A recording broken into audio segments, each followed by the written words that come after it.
Hello guys, ಯಾಕಂದ್ರೆ ಅಷ್ಟು students ಇರ್ತಾರೆ ಸೆಪ್ಟೆಂಬರ್ ಅಲ್ಲಿ, ಅಷ್ಟು ಇಂಟೆಕ್ಸ್ ಇರುತ್ತೆ. ಇದೇ ನನ್ನ ಟ್ಯೂಬ್ ಸ್ಟೇಷನ್. ಇದು ಹೀಟರ್, ಇದೆ ಡ್ರೈಯರ್. ಈ ಸ್ಟ್ರೇಟ್ ಆಗಿ ಹಿಂಗ್ ನಡ್ಕೊಂಡು ಹೋದ್ರೆ ನಾನು ತಿರ್ಗಕ್ಕಾಗಲ್ಲ, ಬಿಡೆ ಅಂತಾರೆ. ಇದು actually portable jet spray. Actually ಇದು ಇಲ್ಲಿ ನೋಡಿ ಪ್ರೈವೇಟ್ ಸ್ಟುಡಿಯೋ ಅಂತ ಇದೆ. ಸೊ ನಾನೊಂದು ನಿಮ್ಗೆ 8 ವೆಬ್ಸೈಟ್ಸ್ ತೋರಿಸ್ತೀನಿ. ಹಲೋ ಗೈಸ್, ಇವತ್ತು 3ನೇ ದಿವಸದ ಬ್ಲಾಗ್ ವಾಪಸ್ ಬಂದಿದ್ದೀರಾ ಎಲ್ರೂ. ಸೊ ಇವತ್ತಿನ ಬ್ಲಾಗಲ್ಲಿ ನಾನು ರೂಮ್ ಟೂರು ಮತ್ತು ನಮ್ಮದು ಅಕೊಮಡೇಷನ್ ಟೂರ್ನ ನಾನು ತೋರಿಸ್ತೀನಿ. ಮತ್ತು ಇಲ್ಲಿ ಬರೋಕ್ಕಿಂತ ಮುಂಚೆ ಒಬ್ಬರು ಏನು ತಲೆಯಲ್ಲಿ ಇಟ್ಕೊಬೇಕು, ಮತ್ತು ಏನೇನು ತರಬೇಕು, ಇಲ್ಲಿ ಏನೇನು ಸಿಗಲ್ಲ ಅದನ್ನೆಲ್ಲ ತೋರಿಸ್ತೀನಿ. 6 months ಪ್ರಯರ್ ರೂಮ್ ಬುಕ್ ಮಾಡೋಕ್ಕೆ ಟ್ರೈ ಮಾಡಿ, ಯಾಕಂದರೆ ಇಲ್ಲಾಂದರೆ ರೂಮ್ ಸಿಗಲ್ಲ ನಿಮ್ಗೆಲ್ಲೂ. ಯಾಕಂದರೆ ಅಷ್ಟು ಸ್ಟೂಡೆಂಟ್ಸ್ ಇರ್ತಾರೆ ಸೆಪ್ಟೆಂಬರಲ್ಲಿ, ಅಷ್ಟು ಇಂಟೆಕ್ಸ್ ಇರುತ್ತೆ. ಸೊ ನಿಮ್ಗೆ ಅವಾಗ ರೂಮ್ ಸಿಗೋದು ತುಂಬ ಕಷ್ಟ ಆಗೋಗುತ್ತೆ. ಕಾಲೇಜಿಗೆ ಟ್ರಾವೆಲ್ ಮಾಡಬೇಕಾದ್ರೆ ನಿಮಗೆ ಬೇಕಾಗಿರೋದು ಒಂದು ಬಸ್ಸು ಇಲ್ಲಾಂದರೆ ಒಂದು ಟ್ಯೂಬು, ಒಂದರಲ್ಲಿ ನೀವು ಟ್ರಾವೆಲ್ ಮಾಡಲೇಬೇಕು. ಸೊ ಅದೆರಡು ನೀವು ತಲೆಯಲ್ಲಿ ಇಟ್ಕೊಳ್ಳಿ. ಫಸ್ಟು ಟ್ಯೂಬ್ ಸ್ಟಾಪ್ ಎಲ್ಲಿದೆ ಮತ್ತು ಒಂದು ಬಸ್ ಸ್ಟಾಪ್ ಎಲ್ಲಿದೆ ಅಂತ. ನಿಮ್ಮ ಅಕೊಮಡೇಷನಿಂದ ಅದು ಎಷ್ಟು ದೂರ ಇದೆ ಅಂತಲೂ ನೀವು ಅದನ್ನು ಯೋಚನೆ ಮಾಡಿ ತಿಳ್ಕೊಳ್ಳಿ. ನಾನು ನಿಮ್ಗೆ ಇವಾಗ ನನ್ನ ಅಕೊಮಡೇಷನ್ದು ಟ್ಯೂಬ್ ಮತ್ತು ಬಸ್ ಸ್ಟಾಪ್ ಎಷ್ಟು ದೂರ ಇದೆ ಅಂತ ತೋರಿಸ್ತೀನಿ. ಸೊ ನೀವು ನೋಡ್ತಾ ಇರ್ಬೋದು, ಇದೇ ನನ್ನ ಟ್ಯೂಬ್ ಸ್ಟೇಷನ್ನು, ಇದೇ ನನ್ನ ಬಸ್ ಸ್ಟಾಪು, ಇದೇ ನನ್ನ ಅಕೊಮಡೇಷನ್ನು. ಸೊ ನನಗೇನು ಅಕೊಮಡೇಷನ್ದು ಮತ್ತು ಟ್ರಾವ್ಲಿಂಗ್ದು ನನಗೇನು ಪ್ರಾಬ್ಲಮ್ ಇಲ್ಲ, ಯಾಕಂದರೆ ನಾನು ಯಾವಾಗ ಬೇಕಂದ್ರೂ ನಾನು ಒಂದು 1 hour ಮುಂಚೆನೇ ಎದ್ದು ರೆಡಿಯಾಗಿ ಕಾಲೇಜ್ಗೆ ಓಡೋಗ್ಬಿಡ್ಬೋದು. ನೋಡ್ತಿರ್ಬೋದು ನೀವು, ತುಂಬ ಮಳೆ ಬಂದ್ಬಿಟ್ಟು ಎಲ್ಲನೂ ಒಳ್ಳೆ ಬಚ್ಚಲ್ ಮನೆ ಆದಂಗೆ ಆಗ್ಬಿಟ್ಟಿದೆ. ಎಷ್ಟು ಆಮೇಲೆ ಲಂಡನಲ್ಲಿ ರೇನು ತುಂಬ ಅನ್ಪ್ರೆಡಿಕ್ಟೇಬಲು. ಬಸ್ ಸ್ಟಾಪ್ ನೋಡಿ ಹಿಂಗಿರುತ್ತೆ. ಆ್ಯಕ್ಚುಲಿ ಇಲ್ಲಿ ಬರೆದಿರ್ತಾರೆ, ಮತ್ತು ಒಂದೊಂದು ಬಸ್ ಸ್ಟಾಪಲ್ಲಿ ಇಲ್ಲಿ ಬೋರ್ಡ್ ಹಾಕಿರ್ತಾರೆ, ಬಸ್ಸು ಎಷ್ಟು ಟೈಮಿಗೆ ಬರುತ್ತೆ, ಯಾವಾಗ ಬರುತ್ತೆ ಅಂತ. ಮತ್ತು ಇಲ್ಲಿ ಎಲ್ಲ ಈ ಸ್ಟಾಪಲ್ಲಿ ನಿಲ್ಲ ಬಸ್ ಎಲ್ಲ ಬರೆದಿರುತ್ತೆ. ಇಲ್ಲೆಲ್ಲ ಬಸ್ ಸ್ಟಾಪ್ ಇವಾಗ ಹಿಂಗೆ ಬರೆದಿರುತ್ತೆ ನೇಮ್ಸಲ್ಲಿ, CDEF ಆ ಥರ ಬರೆದಿರುತ್ತೆ. ಮತ್ತು ಇಲ್ಲಿ ನೀವು ನೋಡ್ತಾ ಇರ್ಬೋದು, ಹಿಂಗೆ ಹಾಕಿರ್ತಾರೆ. ಆರಾಮಾಗಿ ನೀವು ಎಲ್ಲಿ ಬೇಕೋ ಅಲ್ಲಿ ನೋಡ್ಕೊಂಡು ನೀವು ಅದನ್ನು ಹೋಗ್ಬೋದು. ಇಲ್ಲಿ ನೋಡಿದ್ರೆ ನನ್ನ ಅಕೊಮಡೇಷನ್ ಇದೆ. ಸೊ ಗೈಸ್, ನಾನು ಅಕೊಮಡೇಷನ್ ಒಳಗಡೆ ಹೋಗ್ಬೇಕಾದ್ರೆ ನಾನು ಪಾಸ್ವರ್ಡ್ ಹಾಕಬೇಕು. ಪಾಸ್ವರ್ಡ್ ಹಾಕಿದ ತಕ್ಷಣ ಡೋರ್ ಅನ್ಲಾಕ್ ಆಗುತ್ತೆ. ಬನ್ನಿ.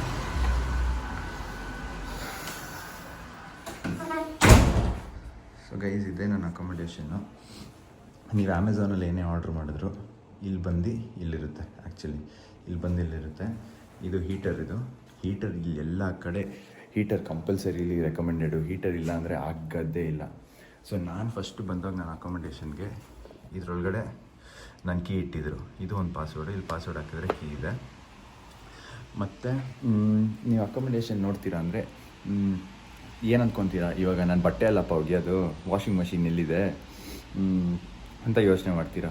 ಸೊ ನನ್ನ ಅಕೊಮಡೇಷನಲ್ಲಿ ಏನಂದರೆ ಪ್ರಾಬ್ಲಮ್ಮು, ಒಂದೇ ವಾಷಿಂಗ್ ಮಷಿನ್ ಇರೋದು, ಒಂದೇ ಡ್ರೈಯರ್ ಇರೋದು. ಸೊ ಗೈಸ್, ನಾನು ಹೇಳ್ದಂಗೆ ಒಂದೇ ವಾಷಿಂಗ್ ಮಷೀನ್, ಒಂದೇ ಡ್ರೈಯರ್ ಇರೋದು ಇಡೀ ಅಪಾರ್ಟ್ಮೆಂಟಿಗೆ. ಸೊ ನೀವು ಯೋಚನೆ ಮಾಡ್ತಾ ಹೋಗಿ ಎಷ್ಟು ಜನ ಅದನ್ನು ಉಪಯೋಗಿಸ್ತಾ ಇರ್ತಾರೆ. ನೀವು ಹೋಗಿ ನೋಡ್ತಾ ಇರಬೇಕು, ಯಾರನ್ನ ಹಾಕಿದ್ದಾರೆ ಇಲ್ವಾ. ಇಲ್ಲಾಂದರೆ ನೀವು ಹಾಕಿಲ್ಲ ಅಂದರೆ ಹೋಗಿ ಡ್ರೈಯರ್ ಉಪಯೋಗಿಸ್ಬೋದು, ಇಲ್ಲ ವಾಷಿಂಗ್ ಮಷಿನ್ ಉಪಯೋಗಿಸ್ಬೋದು, ನಿಮ್ಮ ಪ್ರಕಾರ ಏನು ಬೇಕೋ. ಆಮೇಲೆ ಏನಂದರೆ ಡ್ರೈಯರ್ ಯಾವಾಗಲೂ ರೆಕಮೆಂಡೆಡ್. ನನ್ನ ಅಕೊಮಡೇಷನ್ ಒಂದು ಅಡ್ವಾಂಟೇಜ್ ಏನಂದರೆ, ನಾನು ವಾಷಿಂಗ್ ಮಷಿನ್ಗೂ ಡ್ರೈಯರ್ಗೆ ಪೇ ಮಾಡಲ್ಲ ನಾನು. ಯಾಕಂದರೆ ಬೇರೆಯವ್ರ ಅಕೊಮಡೇಷನಲ್ಲಿ ವಾಷಿಂಗ್ ಮಷಿನ್ ಡ್ರೈಯರ್ ಎರಡೂ ಸೇರಿಸಿ 6 pound ಕಟ್ತಾರೆ. ಅಂದರೆ 600 ರೂಪಾಯಿ ಯಾವಾಗಲೂ ಕಟ್ತಾರೆ. ಸೊ ಅದು ಅವರು ಡ್ರೈಯರ್ನ ಬರೀ 1 hour ಯೂಸ್ ಮಾಡೋಕ್ಕಾಗೋದು, ವಾಷಿಂಗ್ ಮಷಿನ್ನ 1 hour ಯೂಸ್ ಮಾಡಬೇಕಾಗಿರೋದು. ಆದರೆ ನಾನು 1 hour ವಾಷಿಂಗ್ ಮಷಿನ್ ಹಾಕಿದರೆ ಡ್ರೈಯರ್ 3 hour ಓಡಿಸ್ತೀನಿ. ಫ್ರೀ ಅಲ್ವಾ? ಸೊ ಗೈಸ್, ಇದೇನೆ ಇದು ಲಾಂಡ್ರಿ ರೂಮು. ಸೊ ಇಲ್ಲಿ ಹಾಕಿದ್ದಾರೆ ನೋಡಿ, kindly refrain from using laundry facilities after 11 PM ಅಂತ. ಇದೆಲ್ಲ ಬರೇ ರೂಲ್ಸ್ ಗೈಸ್. ಹಾಕೊಂಡು 11 ಗಂಟೆ ಆದಮೇಲೆ ಉಜ್ಜಾಡ್ತಾ ಇರ್ತಾರೆ ಒಬ್ಬೊಬ್ಬರು.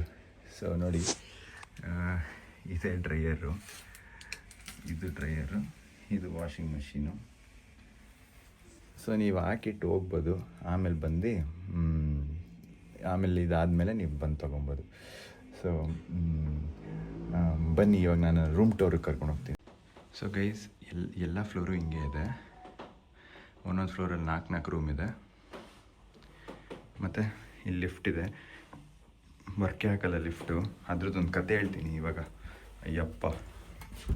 ಸೊ ಗೈಸ್ ನೋಡಿ, ಇದು ಇಲ್ಲಿ ಡೋರ್ ಇದೆ. ಸೊ ಇದ್ರ ಮೇಲೆ ಒಂದು ಹ್ಯಾಂಗರ್ ಇದೆ. ಸೊ ನನ್ನ ಬ್ಯಾಗನ್ನು ಇಲ್ಲೇ ನೇತಾಕ್ತೀನಿ. ಮತ್ತು ಇಲ್ಲಿ 2 ಕಬೋರ್ಡ್ಸ್ ಇದೆ. ಈ ಥರ 2 ಕಬೋರ್ಡ್ ಇದೆ ಈ ಥರ. ಸೊ ನೋಡಿ ಬರೇ ಜಾಕೆಟ್ ಜಾಕೆಟ್ ಜಾಕೆಟ್ ಜಾಕೆಟ್ ಮಾತ್ರ ಇರೋದು. ಇನ್ನೆಲ್ಲ ಕೆಳಗಡೆ ರೋಸ್ ಎಲ್ಲ ನಾವು ಡಿವೈಡ್ ಮಾಡಿಬಿಟ್ಟು ನಾವು ಬೆಂಗಳೂರಲ್ಲಿ ಎಲ್ಲ ನೀಟಾಗಿ ಪೇಪರ್ ಹಾಕ್ದಂಗೆ ಪೇಪರ್ ಹಾಕಿದ್ದೆ. ಇದು ನನ್ನ ಕಿಚನ್ನು, ಇಂಡಕ್ಷನ್ ಇದೆ ಮತ್ತು ಸಿಂಕ್ ಇದೆ. ಸಿಂಕು ತುಂಬ ಅಂದರೆ ತುಂಬ ಚಿಕ್ಕದು, ಸಿಕ್ಕಾಪಟ್ಟೆ ಕಷ್ಟ ಆಗುತ್ತೆ ತೊಳಿಯೋಕ್ಕೆ. ಕೆಳಗಡೆ ನೋಡಿದ್ರೆ ನಂದು ಫ್ರಿಜ್ ಇದೆ, ಚಿಕ್ಕದು ಒಂದು ಫ್ರಿಜ್ ಇದೆ ನಂದು. ಆ ಫ್ರಿಜ್ ಇಷ್ಟೇ ಚಿಕ್ಕದಿರೋದು. ಮತ್ತು ನಂದು ಯುಟೆನ್ಸಿಲ್ಸು ಎಲ್ಲ ಇದರೊಳಗಡೆ ಇಟ್ಕೊತೀನಿ. ಯುಟೆನ್ಸಿಲ್ಸು ಮತ್ತು ಇದೇನೇನು ಬೇಕೋ ಎಲ್ಲ ಇಲ್ಲಿ ಇಟ್ಕೊತೀನಿ. ಮತ್ತು ಅವರೇ ನನಗೊಂದು ಮೈಕ್ರೋವೇವ್ ಓವನ್ ಕೊಟ್ಟಿದ್ದಾರೆ ಇಟ್ಕೊಳಕ್ಕೆ. ಮತ್ತು ಅಲ್ಲಿ ಮೇಲೆ ಇದಿದೆ. ಮತ್ತು ಈ ಕಡೆ ಎಲ್ಲ ನಮ್ಮ ಸಾಮಾನು, ಅರ್ಶಿನದ ಪುಡಿ ಎಲ್ಲ ಇದೆ, ಬೆಲ್ಲದ ಪೌಡ್ರ್ ಇದೆ ಅಲ್ಲಿ. ಇದರಲ್ಲಿ ಇದು ನಾನು ಬೆಂಗಳೂರಿಂದನೇ ತಂದಿದ್ದೆ. ಅದೇ ಉಪ್ಪು, ಖಾರದ ಪುಡಿ, ಧನಿಯಾ ಪುಡಿ ಎಲ್ಲ ಇದೆ ಇದರಲ್ಲಿ. ಸೊ ಆಚೆ ಕಡೆ ನಂದು ವ್ಯೂ ಇಷ್ಟೇ ಇರೋದು. ಸೊ ಆಚೆ ಕಡೆ ನಂದು ವ್ಯೂ ಹಿಂಗಿದೆ. ಮತ್ತು ಈ ಕಡೆ ನೋಡಿದ್ರೆ ಆ್ಯಕ್ಚುಲಿ ಇದೊಂದು ರೆಸಿಡೆನ್ಷಿಯಲ್ ಏರಿಯಾ. ಈ ಕಡೆ ನಾನು ಕೆಳಗಡೆ ಇವಾಗ ಫಸ್ಟು ವ್ಲಾಗ್ ಶುರು ಮಾಡಿದ್ನಲ್ಲ, ಅದಲ್ಲೇ ಇರೋದು ರೆಸಿಡೆನ್ಷಿಯಲ್ ಏರಿಯಾ. ಸೊ ನೋಡ್ತಾ ಇರ್ಬೋದು ಮಳೆ ಬರ್ತಾನೆ ಇದೆ. ಹಿಂಗೆ ಬಂದರೆ ನನ್ನ bed actually king size bed. ನಂಗೆ ದೇವರೇ ಗೊತ್ತಿಲ್ಲ ಯಾಕೆ ಕಿಂಗ್ ಸೈಜ್ ಬೆಡ್ ಕೊಟ್ಟಿದ್ದಾರೆ ಅಂತ. ಮತ್ತು ಇಲ್ಲಿ ನೋಡ್ತಾ ಇರ್ಬೋದು ಈ ದಾರಿ ಇದೆಯಲ್ಲ, ನಾನು ಒಂದು ಸತಿ ಸ್ಟ್ರೇಟಾಗಿ ಹಿಂಗೆ ನಡ್ಕೊಂಡು ಹೋದರೆ ನಾನು ತಿರ್ಗೋಕ್ಕಾಗಲ್ಲ, ಹಂಗೆ ನಡ್ಕೊಂಬರ್ಬೇಕು ವಾಪಸ್ಸು. ಅಷ್ಟು ಚಿಕ್ಕದಾಗಿದೆ, ನಿಮಗೆ ಮೋಸ್ಟ್ಲಿ ದೊಡ್ಡದಾಗಿ ಕಾಣಿಸ್ತಾ ಇರುತ್ತೆ. ಹಂಗೆ ಇದೆ. ಅಲ್ಲೊಂದು ಟಿ ವಿ ಕೊಟ್ಟಿದ್ದಾರೆ, ನಾನು ಸ್ಟಡಿ ಟೇಬಲ್ ಅದು. ಇದು ನಾನು ಬೆಂಗಳೂರಿಂದ ಲಾಂಡ್ರಿ ಬ್ಯಾಗ್ ತಂದಿದ್ದೆ. ಸೊ ಅದಾದಮೇಲೆ ಬೆಡ್ ಕೆಳಗಡೆನೂ ಸ್ಪೇಸ್ ಕೊಟ್ಟಿದ್ದಾರೆ, ಯಾಕಂದರೆ ರೂಮ್ ತುಂಬ ಚಿಕ್ಕದಾಗಿರುತ್ತಲ್ಲ, ಸೊ ಸ್ಪೇಸ್ ಬೇಕಾಗುತ್ತೆ. ಈ ಥರ ಎಲ್ಲ ಸ್ಪೇಸ್ ಆ ಕಡೆನೂ ಒಂದಿದೆ. ಸೊ ಸಿಮಿಲರ್ ಆಗಿ. ಮತ್ತು ಇದು ನನ್ನ ವಾಶ್ರೂಮು ಆ್ಯಕ್ಚುಲಿ ಹಂಗೆ ನೋಡಿದ್ರೆ ನನ್ನ ದೊಡ್ಡದಾಗಿದೆ ವಾಶ್ರೂಮು. ಆ್ಯಕ್ಚುಲಿ ನೋಡಿ ಇಷ್ಟು ದೊಡ್ಡದಾಗಿದೆ ನನ್ನ ವಾಶ್ರೂಮು. ಇದು ಆ್ಯಕ್ಚುಲಿ ಟವಲ್ ಒಣಗಾಕೋಕ್ಕೆ. ಇದು ಆ್ಯಕ್ಚುಲಿ ಹೀಟ್ ಆಗುತ್ತೆ, ಇದು ಬಿಸಿ ಆಗುತ್ತೆ. ಸೊ ನೀವು ಟವಲ್ ಒಣಗಾಕ್ದಾಗ ಇದು ಆರಕ್ಕೆ ಬೇಗ ಇದಾಗುತ್ತೆ, ಹೆಲ್ಪ್ ಆಗುತ್ತೆ. ನೋಡಿ ನಾನು ಹೇಳ್ತೀನಿ, ನಿಮಗೆ ನಡೆಯೋಕ್ಕೂ ಜಾಗ ಇರಲ್ಲ ಒಂದೊಂದು ರೂಮಲ್ಲಿ. ನೀವು ಬೆಡ್ಡಿಂದ ಎದ್ದು ಇಳಿದ್ರೆ ಆಚೆ ಕಡೆ ವಾಶ್ರೂಮೇ ಸಿಗೋದು, ಕಾಲಿಗೆ ವಾಶ್ರೂಮೇ ಸಿಗೋದು ನೆಕ್ಸ್ಟು, ಹಂಗಿರುತ್ತೆ. ಸೊ ನೀವು ಆ ಥರ ನಂಬ್ಕೊಂಡು ಎಲ್ಲ ನೀವು ಬುಕ್ ಮಾಡೋಕ್ಕೆ ಹೋಗ್ಬೇಡಿ. ಏನು ಬುಕ್ ಮಾಡಿದ್ರು ನೀವು ಅವ್ರಿಗೂ ಯಾರು ನಿಮಗೆ ಹತ್ರ ಕಾಂಟ್ಯಾಕ್ಟ್ ಮಾಡ್ತಾರೋ ಅವ್ರ ಬ್ರೋಕರು, ಆ ಬ್ರೋಕರ್ ಹತ್ರ ನೀವು ವೀಡಿಯೋ ತೊಗೊಳ್ಳಿ. ಅವನೇ ಖುದ್ದಾಗಿ ಲೈವ್ ಆಗಿ ವಾಟ್ಸಪ್ಪಲ್ಲಿ ವೀಡಿಯೋ ಕಾಲ್ ಮಾಡಿಬಿಟ್ಟು ತೋರ್ಸೋಕ್ಕೆ ಹೇಳಿ ಇದು ರೂಮ್ನ. ಇಲ್ಲಾಂದರೆ ನಿಮ್ಗೆ ಐಡಿಯಾನೇ ಸಿಗೋಲ್ಲ. ನಾನು ಒಂದಷ್ಟು ವಸ್ತುಗಳನ್ನ ನಾನು ರೆಕಮೆಂಡ್ ಮಾಡ್ತೀನಿ ಬೆಂಗಳೂರಿಂದ ತರೋದು, ಯಾಕಂದರೆ ಅದು ತುಂಬ ಎಸೆನ್ಷಿಯಲ್ಸು. ಇಲ್ಲಿ ಸಿಗಲ್ಲ ಅಂತ ಅಲ್ಲ, ಸಿಕ್ಕಿದ್ರೂ ತುಂಬ ಅಂದರೆ ತುಂಬ ಕಾಸ್ಟ್ಲಿ ಇರುತ್ತೆ. ಸೊ ನೀವು ಆ ರೇಟಿಗೆ ನೀವು ಏನು ತೊಗೊಬೇಕೋ 5 ಬಂದುಬಿಡುತ್ತೆ. ಅದೇ ರೇಟಿಗೆ ನೀವು 5 ತೊಗೊಂಬಿಡ್ಬೋದು ಬೆಂಗಳೂರಲ್ಲಿ. ನಾನು ಫಸ್ಟ್ ರೆಕಮೆಂಡ್ ಮಾಡೋದನ್ನೇ ನಾನೊಂದು ಬಿಡೆ, ಇದನ್ನು ಬಿಡೆ ಅಂತಾರೆ. ಇದು actually portable jet spray actually ಇದು. ಸೊ ಇದರಲ್ಲಿ ನೀವು ಇದು ವಾಟರ್ ಟ್ಯಾಂಕು. ಸೊ ಇದನ್ನು ವಾಟರ್ ಟ್ಯಾಂಕಲ್ಲಿ ಫಿಲ್ ಮಾಡಿಬಿಟ್ಟು ಇದು ಆ್ಯಕ್ಚುಲಿ ನಾಸಲ್ ಇದೆ, ನಾಸಲ್ ಮುಚ್ಚಿದ್ದೀನಿ. ಸೊ ಆ ನಾಸಲಲ್ಲಿ ಅದು ನಾರ್ಮಲ್ ಜೆಟ್ ಸ್ಪ್ರೇ ಥರ ಆ್ಯಕ್ಟ್ ಆಗುತ್ತೆ ಇಲ್ಲಿ. ಯಾಕಂದರೆ ಯಾರು ಜೆಟ್ ಸ್ಪ್ರೇ ಯೂಸ್ ಮಾಡಲ್ಲ, ಎಲ್ಲ ಬರೋ ಟಿಶ್ಯೂ ಪೇಪರ್ಸು. ನಾವು ಲೈಫಲ್ಲಿ ಟಿಶ್ಯೂ ಪೇಪರ್ ಯೂಸ್ ಮಾಡಿದವರೇ ಅಲ್ಲ, ಇನ್ನು ನಾವು ಟಿಶ್ಯೂ ಪೇಪರ್ ಇಟ್ಕೊಂಡು ಏನು ಮಾಡೋದು. ಸೊ ಅದಕ್ಕೆ ಅದೊಂದು ತುಂಬ ರೆಕಮೆಂಡೆಡ್. ಇಲ್ಲಿ ಬಂದಮೇಲೆ ನೀವು ಅದನ್ನು ಹುಡ್ಕೋಕ್ಕಾಗಲ್ಲ, ತುಂಬ ಒಂಥರ ಆಗಿರುತ್ತೆ, ಡಿಸ್ಗಸ್ಟ್ ಆಗೋಗುತ್ತೆ ನಿಮ್ಗೆ ಅದು ಟಿಶ್ಯೂ ಪೇಪರ್ ಉಪಯೋಗಿಸೋಷ್ಟರಲ್ಲಿ. ಮತ್ತು ಸೆಕೆಂಡ್ ನಾನು ರೆಕಮೆಂಡ್ ಮಾಡೋದಂದರೆ ಒಂದು ಅಂಬ್ರೆಲ್ಲ ತೊಗೊಂಬನ್ನಿ, ಚಿಕ್ಕದಾಗಿ ಒಂದು ಅಂಬ್ರೆಲ್ಲ ತೊಗೊಂಬನ್ನಿ. ಯಾಕಂದರೆ ಲಂಡನಲ್ಲಿ ನಿಮಗೆ ಯಾವಾಗ ಮಳೆ ಬರುತ್ತೆ ಯಾವಾಗ ಮಳೆ ನಿಲ್ಲುತ್ತೆ ಅಂತ ಗೊತ್ತೇ ಆಗಲ್ಲ. ಒಂದು ದಿವಸ ತುಂಬ ಬಿಸಿಲಿರುತ್ತೆ, ನೆಕ್ಸ್ಟ್ ದಿವಸನೇ ತುಂಬ ಮಳೆ ಶುರು ಆಗೋಗುತ್ತೆ. ಅದಾದಮೇಲೆ ನಾನು ರೆಕಮೆಂಡ್ ಮಾಡೋದು ಇದು ಸಾಕೆಟ್ ತೊಗೊಂಬನ್ನಿ. ಇಲ್ಲಿ ಬರೋದು G ಟೈಪ್ ಸಾಕೆಟ್, ಹಿಂಗಿರುತ್ತೆ ನೋಡಿ, G ಟೈಪ್ ಸಾಕೆಟು. ಆ್ಯಕ್ಚುಲಿ ನಾನು ಇದನ್ನು ರೆಕಮೆಂಡ್ ಮಾಡಲ್ಲ, ಇನ್ನೊಂದು ದೊಡ್ಡ ಸಾಕೆಟ್ ಬರುತ್ತೆ, ಅದರಲ್ಲಿ ಎಲ್ಲ ಇರುತ್ತೆ, GC ಮತ್ತು ಬೇರೆ ಕಂಟ್ರೀಸೂ ಇರುತ್ತೆ. ಆ ಥರದ್ದು ತೊಗೊಂಬಿಡಿ, ಸುಮ್ಮನೆ ಇದು ವೇಸ್ಟು. ಆಮೇಲೆ ಇದೇನು ಹೇಳಿ, ಟೆಂಪರ್ಡ್ ಗ್ಲಾಸ್ ತೊಗೊಂಬರೋದು ಮರಿಬೇಡಿ ಇಲ್ಲಿ. ಯಾಕಂದರೆ ಒಂದೊಂದು ಟೆಂಪರ್ಡ್ ಗ್ಲಾಸು 4000 5000 ಇರುತ್ತೆ. ನಮಗೆ 300-400 ರುಪೀಸಲ್ಲಿ ಸಿಕ್ಬಿಡುತ್ತೆ. ಇಲ್ಲಿ ಎಲ್ಲಿ ಒಂದು ಟೆಂಪರ್ಡ್ ಗ್ಲಾಸ್ಗೆ 4000 ಕೊಡೋದು ಏನನ್ನ ವ್ಯಾಲ್ಯೂ ಇದೆಯಾ?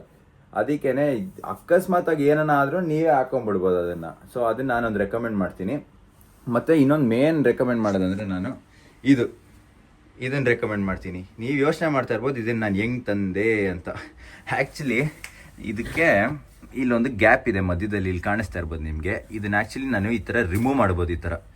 ಸೊ ಈ ಥರ ನಾನು ರಿಮೂವ್ ಮಾಡಿದ್ರೆ ಅದು ಎರಡು ಪಾರ್ಟ್ ಆಗೋಗುತ್ತೆ. ಮತ್ತು ಮರ ಒಂದು ತೊಗೊಂಬಂದ್ಬಿಡಿ. ಸೊ ನಾನು ಇಷ್ಟನ್ನ ರೆಕಮೆಂಡ್ ಮಾಡ್ತೀನಿ, ಇಷ್ಟನ್ನು ಮರೆಯೋಕ್ಕೆ ಹೋಗ್ಬೇಡಿ, ಇದು ತುಂಬ ಎಸೆನ್ಷಿಯಲ್ಸು. ಸೊ ನಾನೊಂದು 8 ವೆಬ್ಸೈಟ್ಸ್ ತೋರಿಸ್ತೀನಿ. ಅದರಲ್ಲಿ ಇದೆ ಫಸ್ಟ್ ಯೂನಿವರ್ಸಿಟಿ ಲಿವಿಂಗ್ ಅಂತ. ಇವರೆಲ್ಲನೂ ಅರೌಂಡ್ UKನೇ ಹೆಲ್ಪ್ ಮಾಡ್ತಾರೆ ಸ್ಟೂಡೆಂಟ್ಸ್ಗೆ ಸಿಗೋಕ್ಕೆ ಅಕೊಮಡೇಷನ್ನು. ಮತ್ತು ಇದು ಯೂನಿವರ್ಸಿಟಿ ಲಿವಿಂಗ್ ಅಂತ, ಇದು ಚೆನ್ನಾಗಿದೆ. ಇದು ಆ್ಯಕ್ಚುಲಿ ತುಂಬ ಚೆನ್ನಾಗಿದೆ. ಆದರೆ ನಾನು ಇವ್ರದ್ದು ಕಾಲು ಮತ್ತು ಇದು ಪಿಕ್ ಮಾಡ್ತಾ ಇರಲಿಲ್ಲ. ನಾನು ತುಂಬ ಕೇರ್ಲೆಸ್ ಆಗಿದ್ದೆ ಇವ್ರ ಜೊತೆ. ಆ್ಯಕ್ಚುಲಿ ಈ ಅಕೊಮಡೇಷನ್ ತುಂಬ ಚೆನ್ನಾಗಿದೆ. IQ ಅಂತ ಇದೆಯಲ್ಲ, IQ ಅರೌಂಡ್ ನೀವು ಎಲ್ಲಿ ತೊಗೊಂಡ್ರು ತುಂಬ ಚೆನ್ನಾಗಿದೆ. ಅವ್ರದ್ದೇ ಜಿಮ್ ಫೆಸಿಲಿಟೀಸು, ಅವ್ರದ್ದೇ ಸ್ನೂಕರ್ ಟೇಬಲ್ ಟೆನ್ನಿಸ್ ಟೇಬಲ್ಲು ಆ ಥರ ಎಲ್ಲ ಇದೆ. ಸೊ ಅದು ಚೆನ್ನಾಗಿದೆ IQ. ಮತ್ತು ಇದು ಯೂನಿಯಾಕೋ ಅಂತ, ಇದೆಲ್ಲ ನೀವು ಆ್ಯಕ್ಚುಲಿ ಲಾಸ್ಟಲ್ಲಿ ಇಟ್ಕೊಳ್ಳಿ. ಇದೆಲ್ಲ ಲಾಸ್ಟ್ ಆಪ್ಷನ್ ಆಗಿ ಇಟ್ಕೊಳ್ಳಿ. ಈ ಕಸೀಟಾ ಅವೆಲ್ಲ ನೀವು ಲಾಸ್ಟಲ್ಲಿ ಇಟ್ಕೊಳ್ಳಿ. ಇದು ತುಂಬ ಚೆನ್ನಾಗಿದೆ. ಚಾಪ್ಟರ್ ಇದೆಯಲ್ಲ, ತುಂಬ ಚೆನ್ನಾಗಿದೆ. ತುಂಬ ದೊಡ್ಡ ಪ್ರಾಪರ್ಟೀಸ್ ಇವ್ರದ್ದು ಚಾಪ್ಟರು, ಅದು ಚೆನ್ನಾಗಿದೆ. ನಾನು ಹುಡುಕಿದ್ದು ಝೂಪ್ಲಾಲಿ. ನಾನು ಝೂಪ್ಲಾಲಿ ಹೇಳ್ಬೇಕಂದ್ರೆ ಇದು ನೀವು ಪರ್ ಮಂತ್ ಪೇಮೆಂಟ್ ಮಾಡೋದು. ಇದೆಲ್ಲ ಬಿಡಿ, ಇದೆಲ್ಲ ಅಪಾರ್ಟ್ಮೆಂಟ್ಸು. ಸೊ ನಾವು ಸ್ಟೂಡೆಂಟ್ಸ್ ಆಗಿ ಏನು ಮಾಡ್ಬೋದು ಅಂದರೆ ಝೂಪ್ಲಾಲಿ ಇವಾಗ ನಾನು ನನ್ನ ಫ್ರೆಂಡ್ಸ್ ಜೊತೆ ಬರ್ತಾಯಿದ್ದೀನಿ, ಒಂದು 3-4 ಫ್ರೆಂಡ್ಸ್ ಜೊತೆ ಬರ್ತಾಯಿದ್ದೀನಿ. 3-4 ಫ್ರೆಂಡ್ಸ್ ಶೇರ್ ಮಾಡ್ಕೊಂಬಿಡೋದು ಒಂದು ಇದು ಅಪಾರ್ಟ್ಮೆಂಟ್ನ. ಸೊ ಆ ಥರನೂ ಎಷ್ಟೊಂದು ಜನ ಮಾಡ್ಕೊತಾರೆ. ಮತ್ತು ಇನ್ನೊಂದೇನೆಂದರೆ ನಾನಿರೋ ಥರ ಅಕೊಮಡೇಷನ್ನು ಸಿಗುತ್ತೆ ಝೂಪ್ಲಲ್ಲಿ. ಮತ್ತು ಇಲ್ಲಿ ನೋಡ್ತಾ ಇರ್ಬೋದು ನೀವು, ಇಲ್ಲಿ ಆನ್ಸ್ಯೂಟ್ ಅಂತ ಇದೆ ನೋಡಿ, ಆನ್ಸ್ಯೂಟ್ ಡಿಲಕ್ಸ್, ಆನ್ಸ್ಯೂಟ್ ಸ್ಯೂಟು. ಮತ್ತು ಇಲ್ಲಿ ನೋಡಿ ಪ್ರೈವೇಟ್ ಸ್ಟುಡಿಯೋ ಅಂತ ಇದೆ, ಪ್ರೈವೇಟ್ ರೂಮ್ ಅಂತ ಇದೆ. ಸೊ ಇದು ನೀವು ಆನ್ಸ್ಯೂಟು ಬರುತ್ತೆ, ಪ್ರೈವೇಟ್ ಆನ್ಸ್ಯೂಟು ಬರುತ್ತೆ, ಇಲ್ಲಾಂದರೆ ಪ್ರೈವೇಟ್ ಸ್ಟುಡಿಯೋ ಬರುತ್ತೆ. ಸ್ಟುಡಿಯೋ ಅಂದರೆ ಏನು ಡಿಫ್ರೆನ್ಸ್ ಅಂದರೆ, ಸ್ಟುಡಿಯೋಲಿ ನಿಮ್ಮ ಕಿಚನ್ನು ನಿಮ್ಮದೇ ಇನ್ಕ್ಲೂಡ್ ಆಗಿರುತ್ತೆ. Kitchen private, bathroom private. ಆನ್ಸ್ಯೂಟಲ್ಲಿ ಕಿಚನ್ನು ನೀವು ಶೇರ್ ಮಾಡಬೇಕು, ಒಂದು 6 ಜನ ಇಲ್ಲ 4 ಜನ ನಿಮ್ಮ ಅಕೊಮಡೇಷನ್ ಪ್ರಕಾರ.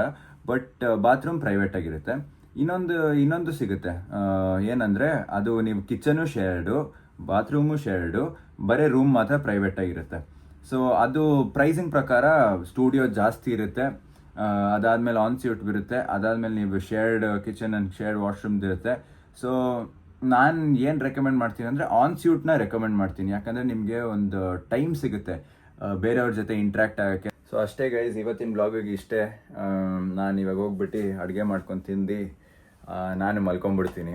ಸೊ ಇವತ್ತಿನ ಬ್ಲಾಗಿಗೆ ಅಷ್ಟೇ. ನಿಮಗೆ ಏನಾನ ಇದ್ರ ಬಗ್ಗೆ ಡೌಟ್ಸ್ ಇದ್ದರೆ ಕಮೆಂಟ್ ಸೆಕ್ಷನಲ್ಲಿ ಹಾಕಿ, ನಾನು ಅದಕ್ಕೆ ರಿಪ್ಲೈ ಮಾಡ್ತೀನಿ. ಮತ್ತು ಮುಂದಿನ ಬ್ಲಾಗಲ್ಲಿ ಸಿಗೋಣ. ಓಕೆ, ಬಾಯ್.